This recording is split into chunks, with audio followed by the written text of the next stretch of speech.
இந்த கொடியானங்க வந்து அபூர்வமான இடத்துகளில் தான் நிற்கும்.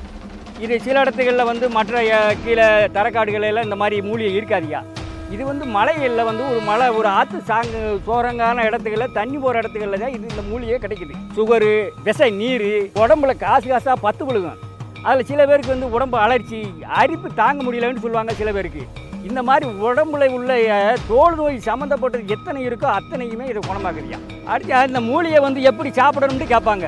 பூ பறித்து அவங்க நிழல்லே உணர்த்தி பவுடர் பண்ணி அதை வந்து வெண்ணி தண்ணியில் சும்மா இந்த இவ்வளவு எடுத்து 2 விரட்டு எடுத்து போட்டு சாப்பிட்டாலே போதுங்கய்யா.